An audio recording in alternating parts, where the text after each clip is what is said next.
Today we have the second episode of Dream Chasers, and today I am joined by three phenomenal gentlemen who are sort of early and maybe just late early sort of stage of their journey. So three completely different stories, three completely different backgrounds, etc. So we are really going to get into their journey. What have their challenges been? What do they really love about the profession? How did they get into this? And sort of how can we make it better for people wanting to join, but also people who maybe joined and are in that first sort of part of their career or building their practice.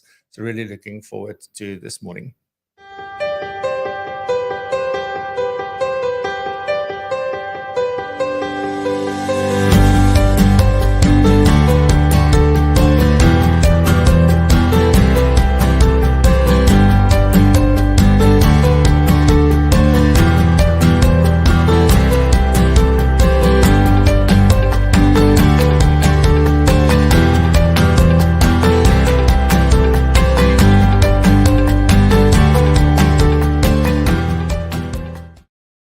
Good morning, good morning, good morning. Warm welcome. Well, nothing else is warm in South Africa at this point in time, so I will say a warm welcome to each and every single one of you. If you're watching the recording, thank you so very much, and I hope you enjoy your time with us this morning.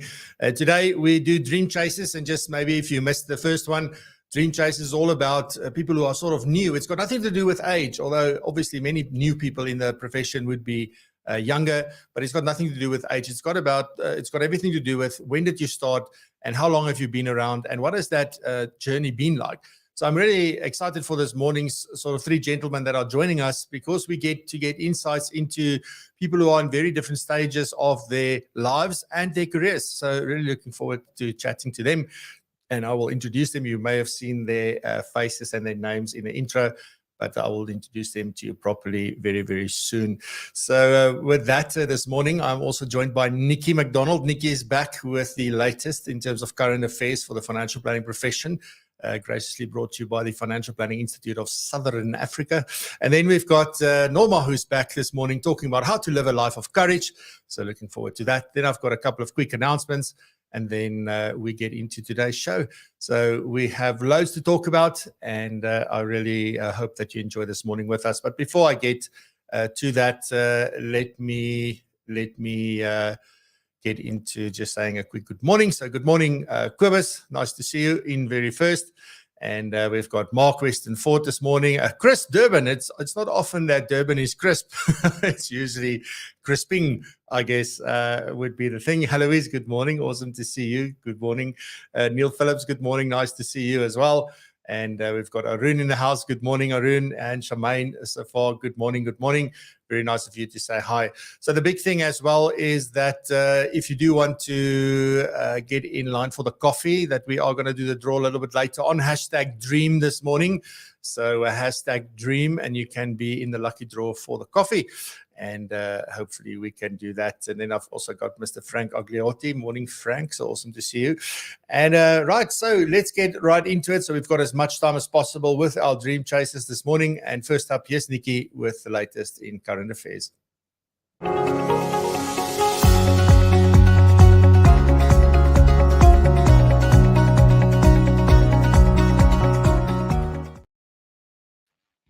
Hi, good morning, Francois, and good morning to everybody listening on, as Francois said, this coolish Friday morning. However, I see the cold fronts are coming in over the weekend, and I see that we will even have minus temperatures in Joburg next week. Now, coming from the Free State, where we are used to minus in the winter, this is going to be a new, a new experience for me. So let's see how it goes. So this week, the FSCA published quite a lengthy document. Its 2023 regulation plan that covers the period from the 1st of April from this year until the end of March 2026. The publication of this regulation plan will continue to support transparency surrounding about how the FSCA carries out their legislative review and the development of the regulatory frameworks, and also to assist the industry to make sure that they prepare for upcoming publications and legislative changes. And as we know, there are a few big ones in the pipeline, so we're waiting with bated breath to see when these will all be promulgated. So what the first part of the report focuses on what was achieved by the FSCA between the 1st of April 2022 until the end of March of this year. So it is quite an interesting document to read. If you look at it, like they published 16 conduct standards, there were notices, certain prudential standards were also published. And I know most of us will know the most important and the notable ones was the regulations regarding crypto assets, the draft requirements for financial institutions providing financial education initiatives, and then also the unclaimed benefit papers where everybody could comment on. And I know that was also quite a bulky document. Then, obviously, what we're keeping a very close eye on is what is happening to the conduct of financial institutions, or the COFI bill, because in the budget for this year, the minister also said that we would get some information on this later in 2023. So we're sitting, waiting for that. So during the reporting period, up until the end of March 2023, the FSCA actively contributed to the development of this bill, as well as the Financial Markets Act review. This included significant engagement between National Treasury, the Prudential Authority, as well as the FSCA in resolving the outstanding issues on these three documents. Both these developments are, however, driven by National Treasury, and the FSCA is therefore dependent on them to progress these pieces of primary legislation. So we're not quite sure when this will go to Parliament, but we're keeping a close eye on it. But work is not standing still. In anticipation of the COFI bill, work in relation to the development of a holistic regulatory framework progressed well during the year under review. Development of this framework comprises of 3 phases that are being progressed concurrently. And progress made are as follows. The first phase is the design of the new framework by the FSCA. This has been developed already, and it is serving as a good basis to start the development. Obviously, this will evolve and be refined over time as this transition is progressed. The second phase that they are currently busy with is the harmonization or the themed frameworks. So what this means is that all pieces of legislation has to be pulled together and harmonized to make sure that they all speak the same language. And the FSCA is currently very busy with that. So these frameworks are undergoing internal review at this point in time. Targeted industry consultation will occur during the second half of 2023, and then these frameworks will formally be published for the public comment during the first half of 2024. Now, from FBI's side, we expect that we will have much more information by the time that these frameworks are published, so that we can actually start planning and start getting more clarity on how COFI will really affect our financial planners and our financial advisors. And then phase 3 is where your financial sector laws, your regulatory instruments will be incorporated into these themed frameworks, and those pieces of legislation will be changed. So they are really very busy with what they're supposed to be busy with. So now we are waiting for National Treasury to advance this bill through to Parliament so that we can see what we will be dealing with. And then just one last update from them. The conduct standard regarding the unclaimed assets were received, but they said that legislative proposals will only follow at a later stage. It was expected to be published during the first quarter of 2024, but now it seems more likely that it will only be published during the course of 2025. So we will keep an eye on that and make sure that we will let you know what's happening there once we know as well. Then just one notification from the FBI side. All of our members were invited to a discussion on the two-part system. As everybody knows, the paper is out and we need to give feedback on it during the course of July. So we are currently collating all comments from our members. Now, we have got an interactive discussion on the two-part system where we will unpack the relevant proposed changes and then also hear from our members what they think about this and where we should maybe include some commentary. This is on the 11th of July from 8:30 to 9:30 in the morning. So keep an eye on your emails, or if you did not receive the email, let us know at events@fbi.co.za if you want to join this discussion.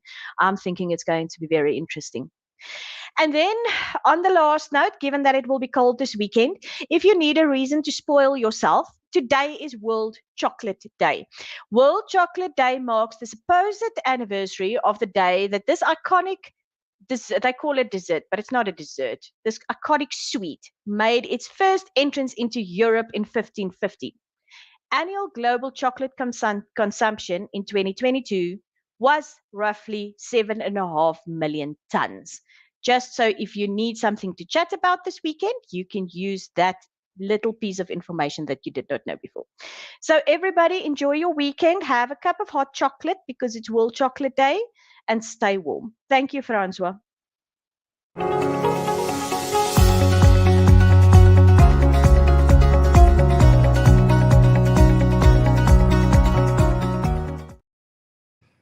Nikki, every day is World Chocolate Day, so let me just put that out there. Thank you very much. That was amazing. Next up, we have Norma, and Norma is talking about how to live a life of courage. Thanks, Norma.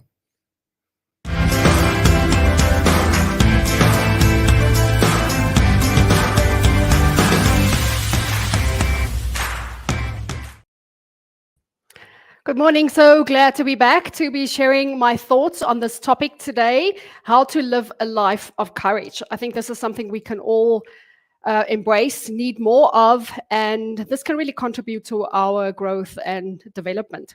So let's dig right in. I want to take you through today what the definition is of this courage that I'm talking about.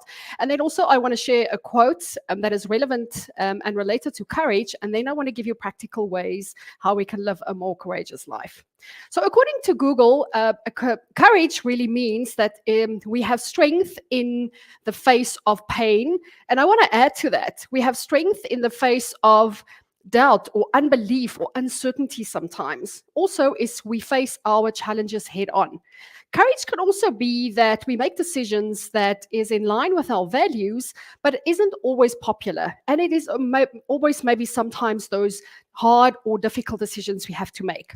Also, courage is when we embrace vulnerability. So we say to someone, oh, I made a mistake, I'm sorry, or I need your help here. Also, courage can mean that we are authentic in our actions and also our interactions with other people, meaning that I say what I do and or I do what I say, and also I say no sometimes, and I maybe have those hard conversations with people, and maybe I set boundaries sometimes. So it's not that we are immune to fear, it's just that we move forward despite of the fear. So I came across a very good quote from Ania is Nin. And she is a woman that talks about courage, and she says it in this way. So life shrinks or expands in proportion to one's courage. So what it means to me is that all of our decisions and experiences, it can limit or it can expand our possibilities. And it really depends on our willingness to take on these challenges and be courageous. So on the one side is if we often or always shy away from challenges, or we avoid risks, or we are always fearful or hesitant, or we don't get out of our comfort zone, what we're really doing is we're limiting our opportunities, and we also limit this level of fulfillment that we can really have in our life. And it really it confines us to this boundaries around our comfort zone.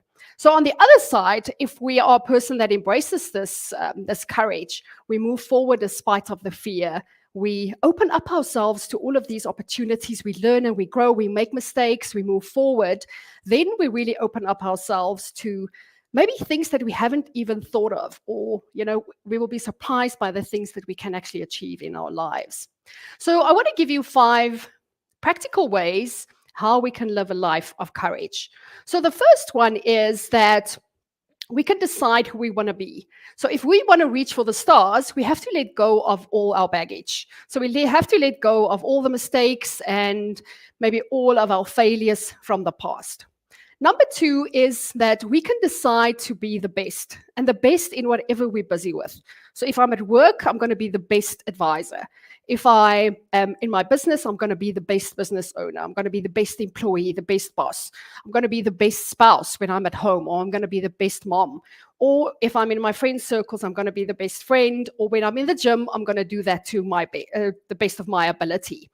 So, and when we look at it from that frame of mind, we can ask ourselves every single day, if I was the best in this thing that I'm busy with, how would I approach it? How would I think? What would I do? The third one is that we have to get into proximity with our fears. So we don't want to avoid it. We want to move closer to it. So if I'm scared of people, I want to go and speak to people. If I'm scared of rejection, I want to go and do something so that I can get rejected, so that I can see I'm still alive on the other side. Then number 4 is that I want to integrate all my wins and my successes into my identity, because very often we take on those identity of our failures and all of our mistakes. We tell ourselves we're procrastinators, and I'm not good at this, and I'm not a good salesperson, I'm not a good listener. But what if we integrate all of the positive things and the things that really drives us forward into our identity? And that's how we know ourselves. And then lastly is that we earn the success that we see in our future, that we are really, we're not entitled to anything, that we can work hard, we can put in the effort, we can learn and grow. And then when we get to the end, where we actually get this award, or we get what we want, or we get to this future that we desire for ourselves, then we know that we've earned it, and we can appreciate it so much more. So what I want to leave you with is go and look in your own lives and think, where is those areas? Because I'm sure that there are many areas in our lives where we are courageous. So take those areas and borrow that confidence, and also borrow that evidence to take it into those areas of life where we maybe haven't used that courage so much. So go and use it in an area of life that will really push you forward and lead to further growth, further fulfillment and meaning. So that's what I have for you today. Thanks for being here. I'll be back next week.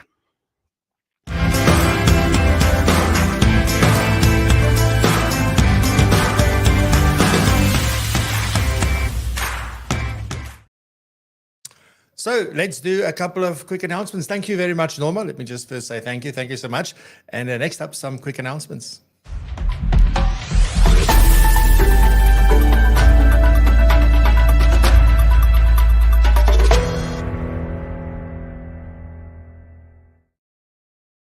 All right. So first up, let me just quickly share the hashtag for this morning, just to make sure that you are sure that this is the hashtag. So hashtag dream if you want to win that coffee, sponsored and brought to you by Colombo Coffee and Tea. They're over in Durban.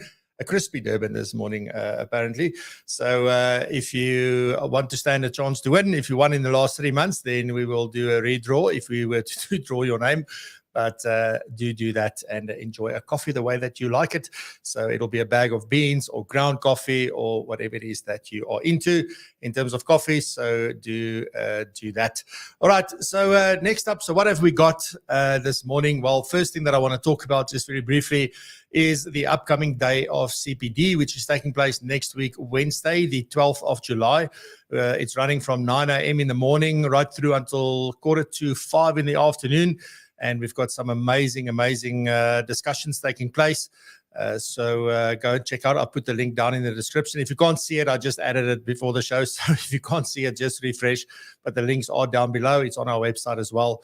So you can go and check out exactly what we are going to be talking about. We did send out WhatsApps and an email and all of that good stuff.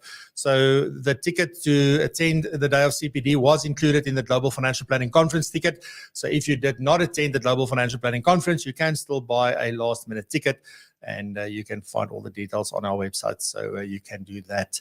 And then obviously the big one for me, the next event that's up on the 22nd of August is the PROpulsion Summit 2023. This year the theme is Ascend. Last year we were doing Raising the Bar, and this year we are now Ascending. So we're continuing action and progress and all of that. So do come and join us for that one. So the agenda, all the information is available on our website. The link is down below, you guessed it. So you can find everything that you need to know about this, and you are sure to then attend one of those live virtual events of the year that you will remember for a long time to come. But not only that, you're going to take away some incredible insights from that. We've got the likes of Chris Budd, who is the founder of the Institute of Financial Wellbeing. He's authored several books on the topic, so he's going to do a keynote. We've got Rob McDonald, who's going to be part of one of the panels. We have Hugo van Zyl is going to be on one of the panels. So those are just some of the people that I want to highlight at this point. We will announce all of them. The full agenda is available. So if you want to see what we're going to be talking about, we're doing something different. So we have choose your own adventure, so that you can sort of say, well, these things it's for everybody, but when it comes to these things, I would rather do this or I would rather do that. So we are allowing you to do that. We also got some punchy insight sessions that we're bringing to you. So a really funky and dynamic and energetic agenda for that day. And we've got enough breaks in between, so don't worry, we won't wear you out. So come and join us for the PROpulsion Summit on the 22nd of August. And I hope to then see you there. Obviously, PROpulsion members get their tickets included in their membership, so you don't need to purchase a ticket. If you're not a member, then you would need to purchase a ticket, obviously. All right, so then with that, just maybe a last thing from my side. If you really get value from what we do, please like this video, please share it with others, and then do subscribe to the channel. We're getting very, very close to the 1,300 subscribers now. I think we're 10 or 9 away from that. So do go and do that. It helps us do more things. It helps us get out there and get sort of more guests, etc. So do please like and subscribe if you haven't already. If you've been subscribed for a long time, thank you from the bottom of my heart. So thank you very much. All right, so with that, it's on to our main segment. And after this, I'm going to introduce my 3 guests to you, and we'll get into the conversations for Dream Chasers number 2.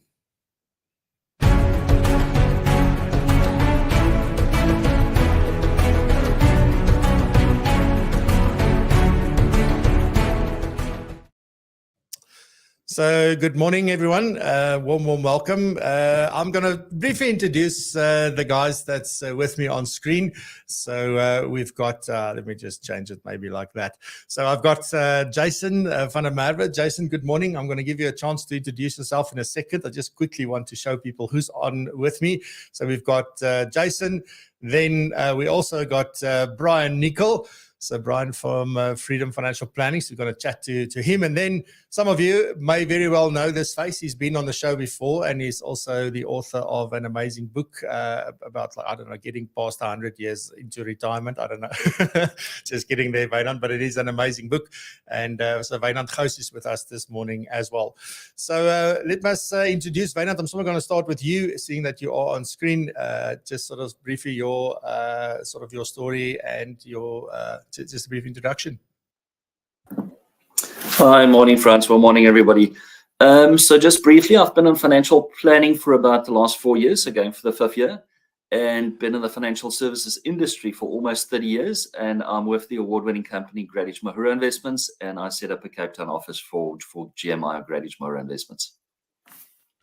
Awesome stuff. Thank you very much, Wynand. Then next up, Jason.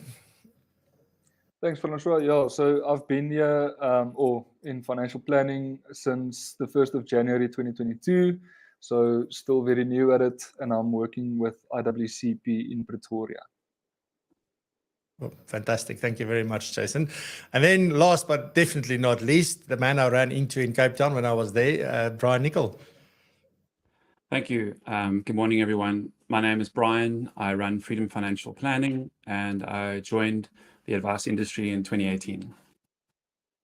Awesome stuff. Bryan, I'm going to start with you. Just sort of, how did you land up in financial planning? Obviously, I always say, I think people that watch the show a lot know that I think, you will always land up here. It's not like it was a conscious decision, but every now and then there's somebody that surprises us and say, I always wanted to be a financial advisor because of for whatever reasons. But what's your story been? How did you get into financial planning? Okay, cool. So I previously ran my own financial recruitment business. I was a headhunter within financial services. It was successful, but I just really didn't enjoy it at all, to be honest. My family has a financial or an advice firm, an IFA firm. And so the opportunity arose for me to join that firm to change industries. And so I was in a very bad place at the time with my own business.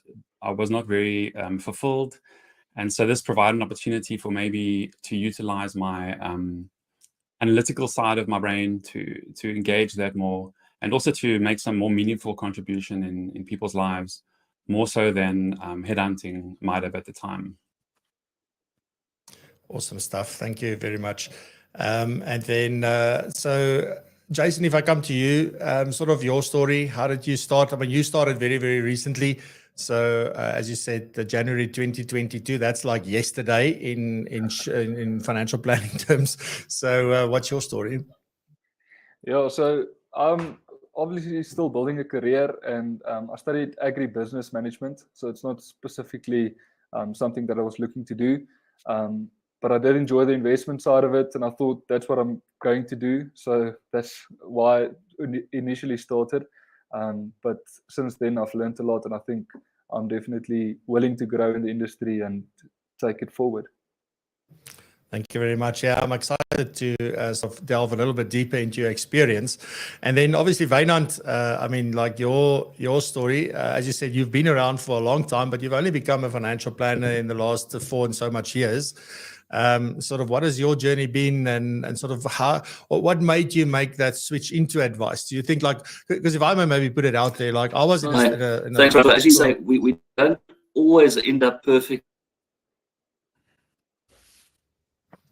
No, you can go. Sorry, Wynand.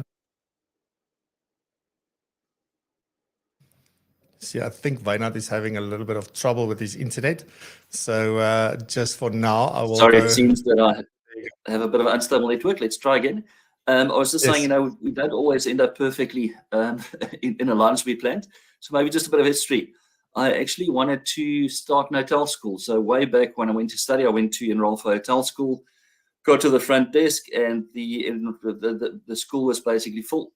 So I ended up in the row next door, which was marketing.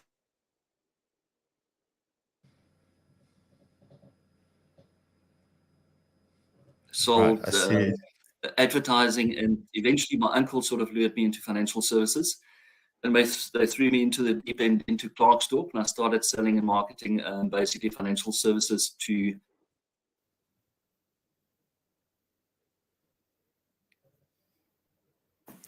Right. So, and then from there, from industry, sort of 15, 20 years later, I ended up in Cape Town with one of the big financial services firms. And previous colleagues of mine chatted me to start up a Cape Town office for Great H Merwe Investments. So that's kind of eventually I ended up with good friends that ran a very successful practice. And for quite a while, they've been sort of chatting to me in wanting to set up the Cape Town office. Always wanted to cross the bridge to financial, to the planning side, but eventually sort of needed a bit of a nudge and some good friends to lure me into it. Awesome. Thank you very much, Wynand.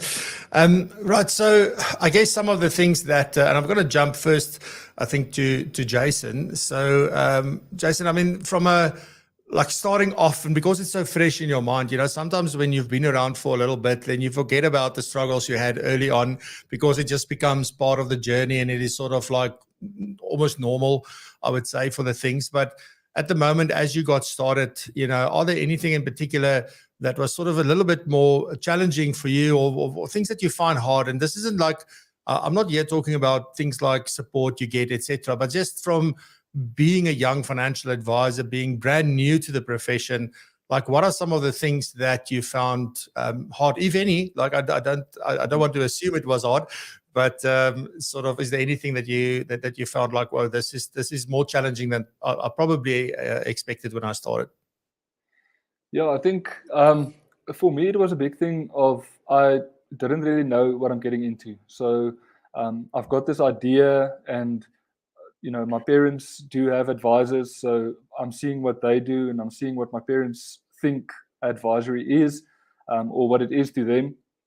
So I really didn't really have an idea what I'm doing, other than, you know, it's a good career choice, and people are telling me that, you know, this is a good opportunity, and take the bull by the horns. So I think from that point of view, it's quite difficult to come here and then all of a sudden you are expected to build your own business, but you don't know how, you don't know why, you don't know what to say to potential clients. So I think that for me was probably the biggest difficulty. And I think whatever troubles me day to day probably comes from that, the inexperience or the lack of knowledge of what this industry really is. Yeah, and I do want to sort of give you some comfort that it took me a good long while, and I'm not talking about a few months, I'm talking about quite a few years before the light started coming on. So it is also about hanging in there and then, you know, sort of connecting with people and talking to a lot of people that can sort of just help and give insights. And I mean, you're in a phenomenal place where there's a lot of sort of support available, etc. So definitely something that it's okay. You know, it's a good journey to be on. And as long as one, I think, keeps on questioning sort of, am I doing this? Can I do it this way? Can we do it in a better way, etc.? Then it's a good thing to do. And I think just maybe to lead on to that, I mean, how are you finding the sort of part of the, if I would say, like, you know, all the requirements, so like education of qualifications and the RE stuff and the, you know, class of business that you probably had to do and the product specific training and all of those things, being brand new? What did that feel like to you, and what was that period of time like when you had to do some of those? And obviously maybe some other stuff you're still busy with, but what has that journey been like? Yeah, so I think I'm quite fortunate that the honours degree that I did qualifies as a phase relevant qualification, so that wasn't a problem for me. And then the class of business, I'm a very analytical person and I question a lot, so it's something that I wanted to do. It's something that I was, you know, I thought that would give me a better idea of what I'm doing. And I also started with my NQF8 this year. So after 6 months, I realized that, sure, I'm not sure how it's going to look going forward, but I definitely know that I want to do financial planning. I don't want to use the cliche, but I really fell in love with the industry and what we do and what we can do for clients. So I think it was something comforting for me. It's something that I feel comfortable with. And yeah, so I think that's probably one of the big things that's kept me here. Awesome. Thanks, Jason. Bryan, I mean, obviously, like you ventured into, you know, you were first part of another practice and then you ventured on your own kind of thing. So started Freedom Financial Planning, and I absolutely love the name because like this season is all about freedom at Propulsion. So, but like, you know, how's that move been like for you? But maybe before we get into that, just a little bit about, you know, when you got into the industry or the profession and you think about like that first while, how did you find that? I found it surprising, to be honest. My expectations were that it would be a very people-centric industry. And when I say industry, I'm talking about the IFA world in general. So that's the first thing I want to clarify, not necessarily the profession. And so what I found was that it was very interesting to me that I expected it to be very people-centric. I expected to come across many advisors who were super motivated, super happy, because I understood, based on what we know in terms of financial advice and the technical ability we have, we can really help to change the trajectory of lives. And what for me was interesting was that it wasn't necessarily client-centric. It was product-centric. And that works for a lot of people. A lot of advisors are happy to play that game, but I wasn't necessarily happy to have that as my career, because what I tend to find was I would go to these presentations and, you know, industry kind of seminars and meet and greets, and I would, you know, I'd be talking to people, but the conversations were very, very the same, and was very kind of surface level. Questions like, how many assets do I manage? You know, what problems, like how difficult is it for me to, you know, manage these clients who, you know, you've got so many clients who are small clients, you know, how many big clients do I have? And there was a big focus on the product side of the industry. And I thought that was surprising. Maybe it's just, I think, naivete, because I didn't come into the industry at 21, 22, and maybe didn't have a certain level of indoctrination And I just saw like a bigger picture, and I thought, you know, we have so much potential to make meaningful changes in people's lives. And what I'm seeing in general, once again, I'm generalizing, but what I'm seeing is not what I want to be in 20 years' time. And so I decided for myself to rather, instead of seeing that as the inevitable problem or challenge that I might be faced with, and instead of maybe kind of accepting that, because, you know, I've come from an industry where I was not happy. And so I landed here in advice. And after a year or so, I thought, is this it? I don't need to study further. I don't need to be sharper. I just need to find more people who can invest money. You know, and it's not a reflection of the firm I was in. The firm I was in was probably a lot more caring than a lot of other firms, but it was just a case of, that was the end game. It was gathering assets and selling policies. But why do you need a lot of knowledge to do that? You just need a lot of connections. And so I thought to myself, well, there must be more to this. And that is what kind of prompted me to go on a journey in about 2020. I was deciding if I should remain as an advisor or actually leave the industry to find something that would stimulate the rest of my gray matter, something that was meaningful and gave me, you know, that I could see that I would self-actualize in at some point in time in my life. And that is when I started reaching out to potential people in the industry, in the profession, potential mentors, and started interviewing a lot of people to see who spoke with enthusiasm and who, you know, what is the pattern. A lot of planners that I spoke to were, when I spoke to them about planning, they were glowing, they were radiating, they looked like they were talking about their child when they were talking about what they do for people. But there was a small segment of people, half of them are on this call right now, actually. The other people I spoke to, who were by and large the largest volume, were like, to be honest, they were kind of moaning. They were just kind of talking about regulation and talking about, you know, being burnt out, people who they earn nothing from, they're having to bend over backwards at the expense of dealing with, once again, big clients. And it was a different conversation. And I just for myself, I said, okay, I know where I want to be and I know where I don't want to be. And so that's where I decided to take the bull by the horns. Nice. Thank you very much, Bryan. I think there's an important sort of message in what you just shared with us. And for me, just to maybe highlight it from my viewpoint, is that, you know, when you do get into this profession or this industry, call it what we want, we talk interchangeably about these things, but I think a lot of us are on wanting to evolve it into that we only talk about a profession at some point in time. We've got a long way to go.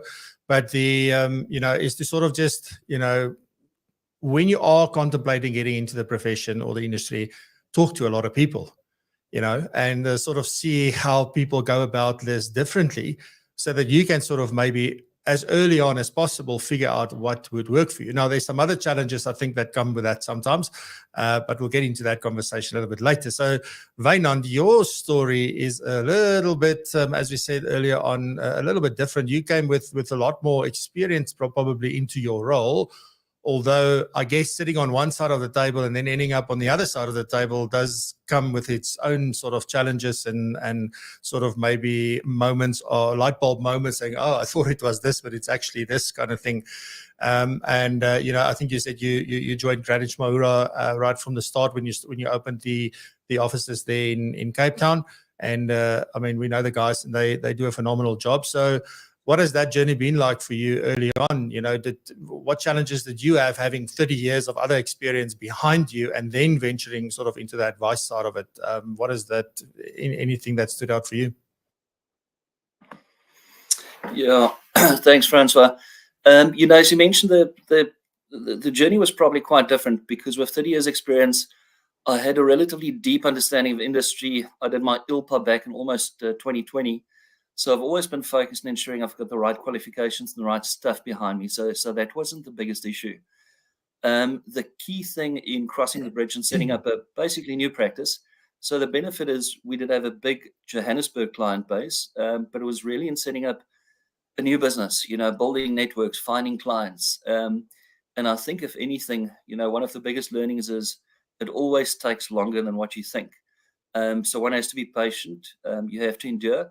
And I think very importantly, it's important to have your own roadmap or your own journey in mind just to keep yourself sane.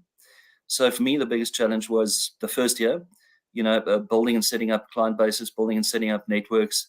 And it takes time. You've got to be really patient. And if anything, you've got to have that roadmap in front of you just to keep yourself honest. Yeah, and it is something like, I think it does obviously start very much around the lines of, what is important to you? Do you know what your values are? Do you know how you want to work with people in the kind of business that you want to build? At least, if you can start off with that, then the rest we can figure out. But if we're really uncertain about how we want to go about running and doing our business, I'm not saying that we need all the details and how to do it successfully. That's not what I'm talking about. I'm just like having the vision of saying like, this is what I would want to do for people. And we also find a lot of these conversations is that somewhere somebody happened to a family member or a friend or to yourself that sort of prompted people to get into the profession, which is always a very, very strong driver for why people get into this. And I do want to sort of, Jason, I mean, being so new and young in the profession, is that, at this point in your journey, so are you finding that you can find like mentors and people to help you, not just within the business, but outside of the business? Is that something that you actively seek or have a need for at the moment? Or like, how do you go about having a mentor? Yeah, I think, again, I'm very fortunate with where I'm sitting and where I started, where we do have quite a good mentorship process or, built into the business. So that is already sorted out for me. But I think, again, it's not only, as you say, sitting within the business, and because that's only one perspective. I think so. What was important to me is, and I think in the previous episode they spoke about reading books. So we've got a lot of great books in the financial services industry written in South Africa. It's not only international books or international authors that know everything. I mean, we've got people here that has the same experience as you, country-wise or people-wise. So I think that has helped me a lot. And as you say, speaking to people that are respected in the industry, following them on social media, I think that makes it quite easy for us starting in a time we are now. Everyone's on social media, and following them, seeing what they do, listening to what they say. This platform right here is a great example. I mean, yeah, I think this is worth a lot more than a free YouTube video. So yeah, definitely. Thanks very much, Jason. So I also want to sort of maybe, sort of talk a little bit about the, if I can think about something that's worked very well since you guys started. So I first want to go to Bryan. Bryan, so if you think about like where you are at the moment, maybe, and sort of you think about like you didn't move, I think last year was when you made the move into freedom. Was it early this year? I can't remember exactly. But, there's some things that must be working very well for you. And can you share some of those? Yeah. So there's quite a few things that maybe I've done that I believe have stood me in good stead. The first one, to allude to what Jason was talking about, was there's so much wisdom in our profession within South Africa. We look to the Americans often, we look to the Brits, we look to the Australians. It's a very different world there. I think it's extremely easy to be a financial planner in those countries, to be honest. Everyone's got money. But when you look in South Africa, I think if you can make it in South Africa as a financial planner, you can probably make it anywhere in the world. And so if you look at the most successful financial planners in South Africa, you're probably looking at some of the best in the world. And so what I decided to do was what worked for me in 2020 when I was trying to work out, do I remain in the advice world? Do I level up and become something better? Or do I leave and find another way of living? And so what worked for me was to schedule interviews with owners of financial planning firms who I believed, at least my perception was, from what I could see on LinkedIn, in the media, that they were running a business that I would one day like to run. They were kind of where I was in the future. And there were people I contacted who were 5 years ahead of where I would like to be. There were people who were 10. There were people who were more like senior citizens, if I can call them that, who've seen and done it all. And so what I did was I just emailed them all and I contacted them and I said I would love to have an hour over time. I have a lot of questions for you. I want to learn as much as possible. And all of them without fail said yes. And in 2020, the first half, I met with quite a few different financial advisors and planners and spoke to them and asked them so many questions. What I got was distilled in 1 hour. I got so much wisdom about what worked, and what didn't work for them. And what that did for me was that it opened the door so that I could have an ongoing relationship with them. Pretty much all of the people I contacted, I have a relationship with now. I speak to them, and they form mentorship roles within my life. So getting the wisdom out of those people, it's extremely important. We don't, Quibber said in the meeting last week, we don't need to reinvent the wheel. It's been invented for us a lot of times. I was also extremely aware of the fact that, I'm 41 now. And so when I started in the advice industry just 5 years ago, I was too old to spend 20 years making mistakes that other people have learned, the hard way. Experience is extremely expensive, and I didn't have time or the money to make them. So obviously I'm not being arrogant. I know I'm making a lot of mistakes, but if I can learn from who I perceive to be the happiest, most fulfilled planners in South Africa, I can take like a bee. And what I did was I just went from like flower to flower, and a bee doesn't take all the pollen, it just takes some. I just took pearls of wisdom from each one. And I promise you 2 or 3 calls like that, it's more valuable than any MBA. And so what I did was I was able to string those calls together, string the advice together and my notes. And that kind of formed a framework for how I might run my business. So my business is quite unique. It's unique to me, but it's actually a little bit of each person's business that I've spoken to before. So that was extremely powerful for me, extremely valuable. The other thing that I think added a lot of value that worked for me was studying as far as I could, as hard as I could. I need to be as sharp as I can be and as valuable as I can be for my clients to add value to them. And I did as best as I could. And I believe that the knowledge that I have now, being a CFP, is extremely valuable to my clients. The other thing that I needed to do to kind of turn the corner, to understand that what we do is valuable, is I spent a year working with a coach. I was in a mentorship class. I think 1 or 2 people on the call were in that class with me, and it was with a gentleman named Brian Foster. And in that time, I got to perceive something which I realized a lot of advisors don't really understand or know. And once again, this is just a generalization. I think everyone on this call, based on the names I see, don't fall within this bracket, but there's a general perception that what we do is not valuable. And I think that comes from the advisors. And so clients might pick up on that. The consumer might pick up on that. And so when there's this lack of attachment to value, when there's this lack of perception of value from the advisor, we can't expect others to perceive that value or feel that value. I had to make a mental shift and understand that what I did was valuable. And so one of the most helpful things I ever did, and I think this is potentially very good advice for a lot of planners who are sitting there thinking, is what I do valuable?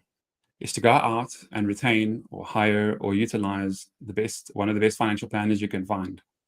And so my wife and I have our own financial planner. Going through that process in 2020 was amazing for me. It was so eye-opening because I was on the other side of the table. I was on the other side of the desk, and I got to experience what it's like to go through the process. Those are a few things that I did for me, which were real game changers and led me to kind of run the business that I do now. Thank you very much, Bryan.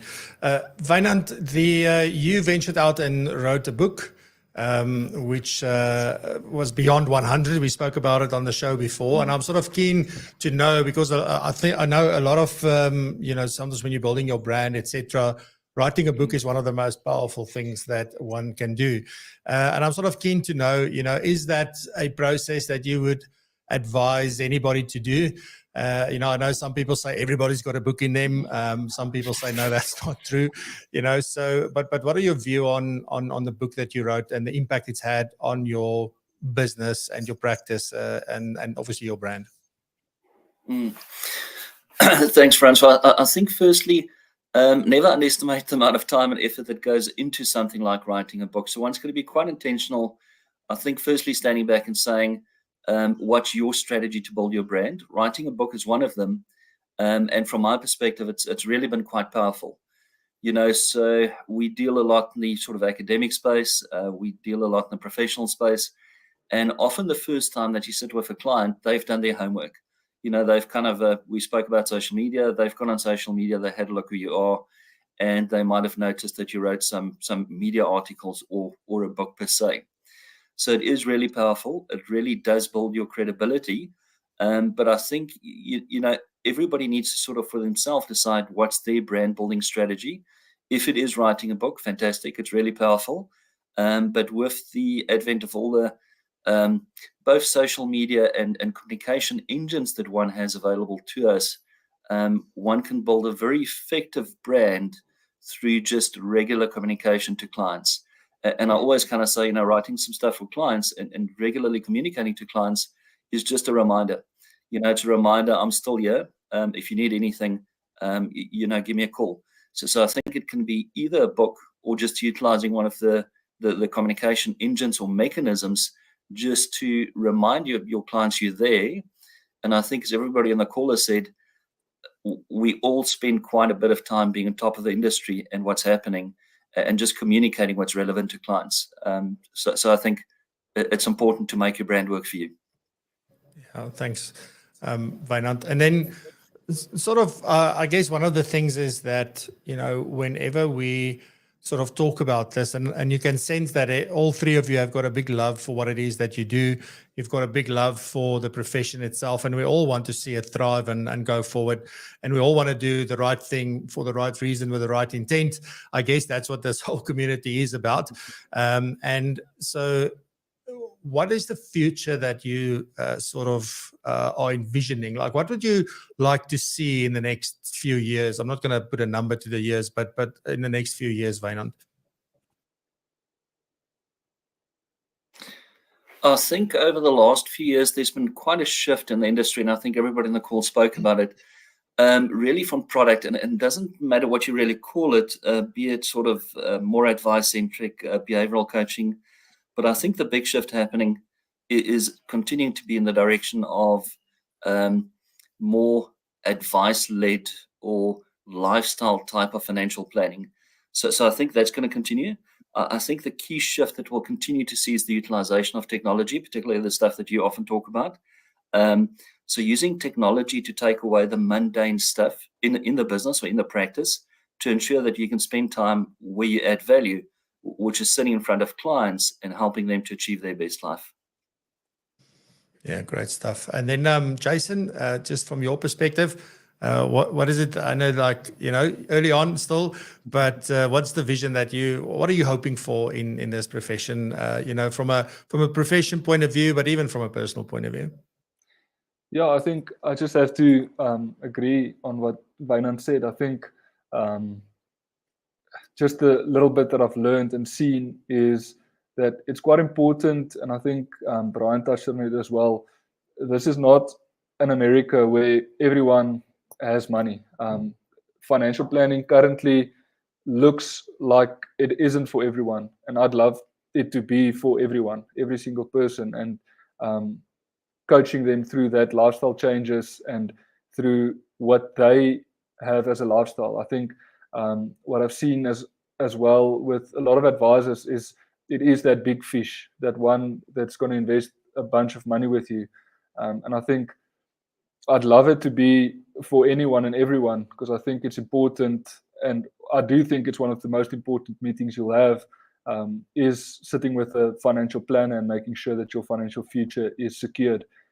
So I think, yeah, for the profession, I think that would be it. And obviously for myself is to have a long and successful career in this. And I think the only way that I can build that is by being client-centric and focusing on their needs and not just my needs and what I think can help. Awesome stuff. Thank you very much. And then Bryan, asking you the same question. What is your vision? Sure. I think my vision is more focused on the outcomes for the clients. So as a profession, I think there's a long way to go for a lot of us within the community to really see ourselves standing aside or apart from just pure advice. I know that we don't normally agree with it, but legislatively, advice is product. And financial planning is unregulated. And financial planning itself, and being a financial planning professional, it actually can exist in its own ecosystem. The products are important, we do need them, but what's most important is the clients and the clients we serve. So as the other two have said, is to ensure that they are always placed at the center. And for us as planners to realize that maybe, we can't be everything for everyone. We can't have hundreds and hundreds of clients. If we have hundreds and hundreds of clients, if I had hundreds of clients, I won't realistically be able to make a meaningful difference in any of their lives. And so what I'm basically doing is, I believe I'll be wasting my time and theirs. But I would love to see where everyone focuses on a certain maybe kind of client. You can go extremely deep with those families and serve them to the fullest extent and add so much value to those families. And if you can do that to 100 families, if 10,000 advisors do that to 100 families, I think fundamentally you can shift the outcomes in the country. At the moment, it's extremely surface level to a large degree in the advice community. That's got to change, and there are ways to change it, but I think that would be an extremely long and different discussion. Yeah, absolutely. I'm already thinking about an episode on something that you just said. So thank you very much for prompting me to come up with new ideas. I think we've sort of come to the end of this, the time that we have. I just want to say a big thank you to each one of you. You're all playing an extremely important role in the profession. So keep going, keep doing what you're doing. Let's keep preaching, the good stuff, and focus on what we're good at and what we sort of perceive to be the thing to do. And let's shine the light on the good stuff and not on the bad stuff, because often, we tend to be drawn to the bad stuff and say, oh, this happened and that happened, and then that's not really useful or helpful at all. What is very useful and helpful is to say, look, this is our unique perspective. This is how we do it. So may you long continue to do that. Thank you for everything that you do. Thank you for being willing to come onto the show and share all your ideas. I think we could have made this like a 4-hour discussion probably, but people have got things to do, I assume. So thank you very much. Really, really appreciate it. And then stick around, because after this, we will do the lucky draw for the coffee. But Wynand, Bryan, Jason, thank you so much. Thanks.